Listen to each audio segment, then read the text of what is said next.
Revanth Reddy BJP में शामिल हो जाएं, बीआरएस के कारगुजार सदर केटीआर का चीफ मिनिस्टर को मशवरा।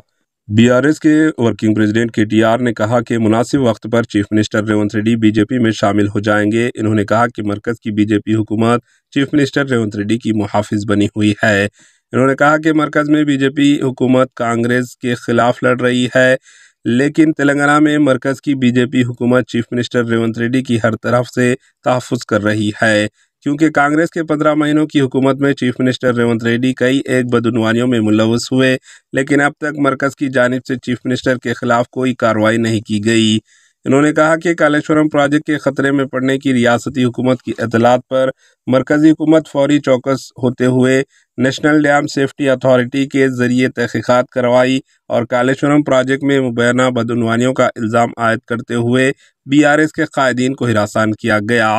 इसके बरक्स कांग्रेस दौर में संकशेला प्रोजेक्ट के रिटेनिंग वाल के मुनहदिम हो जाने और गुज़िश्ता रोज़ एसएलबीसी प्रोजेक्ट के सुरंग के मुनहदिम हो जाने के वाक़यात पर मरकज़ खामोश तमाशाई बनी हुई है।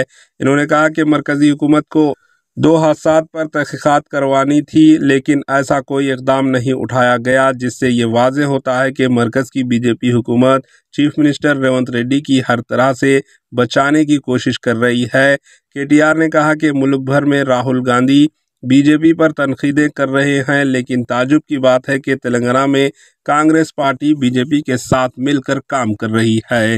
Bureau report, HN news. చెప్పిన పచ్చి అబద్ధాలు ఇవన్నిటిని కూడా తిప్పికొడుతూ సమగ్రమైన సవివరమైన నివేదికను విడుదల చేసి వాస్తవాలు అంగీకరించినందుకు నేను ఈ ప్రెస్ మీట్ ద్వారా గౌరవ ఉప ముఖ్యమంత్రి బట్టి విక్రమార్క గారికి ధన్యవాదాలు తెలియజేస్తా ఉన్నా। ముఖ్యమంత్రి గారు కూడా నిన్న రంకెలు వేసినారు, ఎక్కడ పోతే అక్కడ రంకెలు వేయడం, అచ్చోసిన ఆంబోతులాగా నోరేసుకొని వాగడం ఆయనకు అలవాటు। ఆయన ముఖ్యమంత్రి అయినాక కూడా ఆయన పద్ధతి మారతలేదు। వారికి కూడా నేను విజ్ఞప్తి చేస్తా ఉన్నా ముఖ్యమంత్రి గారు, దయచేసి మీరు సొల్లు మాట్లాడే ముందు, నోరు తెరిచే ముందు మీ సహచరుడు, మీ మంత్రివర్గ సహచరుడు సెక్రటేరియట్లో ఆయన విడుదల చేసిన ఈ నివేదికను ఒకసారి చదవండి।